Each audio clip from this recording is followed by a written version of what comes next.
So I'm here today with Bob Shanks, who's the CFO of Ford Motor. Welcome, Bob. So Bob, Ford has undergone quite a bit of transformation in the last couple of years, paying a great deal of attention to analytics. Can you talk a little bit about how Ford has made this transformation and incorporated analytics into its business model? Sure, that's a great question. Historically, we've had quite a number of analytic resources across the enterprise inside Ford, but they've been embedded in terms of what we call our skill teams or our functions. What we actually did at the beginning of this year is we created a skill team dedicated to, unique for what we call global data insights and analytics. And we've brought in a tremendous leader from outside to lead that activity, and he's kind of pulling the skill team together. He's defined our strategies, our priorities. He's got a recruiting plan. We've developed also plans and strategies around data standards, data governance, and looking ahead also to support what we call our Ford Smart Mobility initiatives, and I can talk about that if you ask me. How this plays in, because we're going to be getting a tremendous amount of data from our vehicles as they become part of the Internet of Things that will give us tremendous opportunities to leverage that information for the benefit of consumers, but also for the benefit of the company. So what does that mean in practice? Do the different functional areas come to this centralized skill team and ask them to help solve problems, or does the skill team survey the landscape, look at all the different functional areas, and try to identify areas where they can make improvements? Yeah, it's actually both. There will be sort of a central point of view, but Paul Ballou is the leader. He is also very much tied with and integrated with the various skill teams. His strategies are specific to those skill teams as well, so he works collaboratively with them to determine, what's the use case, what's the opportunity, how can GDIA help, and then agrees with that partner how they'll deploy those resources to make that part of the business better. So it's done both with the skill teams, but also from a central point of view.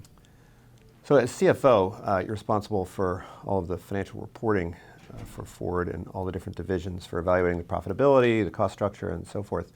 How has analytics changed this? How has, for instance, the move from quarterly or batch reporting to sort of continuous time availability of financial information changed what it is that you do?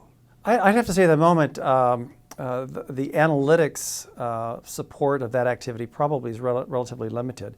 We have in place what I would consider to be a relatively sophisticated, but not analytically driven, analytics-driven process that is embedded within each skill team globally, as well as our regions, which is how we report externally and internally. It develops a monthly forecast for the business. We look at risks and opportunities against that forecast every single week as a senior management team, so we have a sense of how things are changing even in between these checkpoints. We also do a 5-year update of our business plan twice a year in July and December, and all of it's aligned, and that whole machine works very effectively to give us, the management team, a really good sense of where the business is tracking.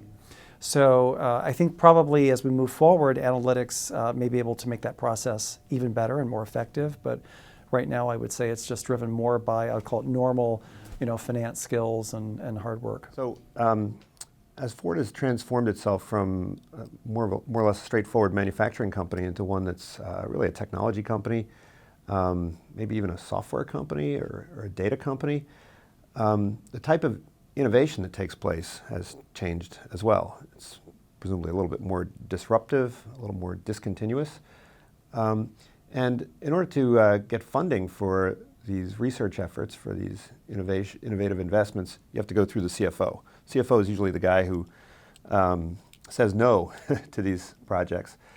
How has evaluating potential projects changed? In other words, what do people have to do in order to get resources for these types of investments? Right.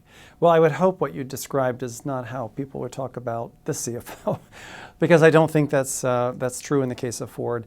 And actually, I see myself and I see the function as being one who should be agents for change and being very kind of proactive in terms of understanding what is happening to the industry and what do we have to do in order to make sure that we're on the leading edge of that. And that is going to require investments. One of the things that we've done is, with the type of change that you're talking about, a lot of that can be done through experiments, relatively small investments.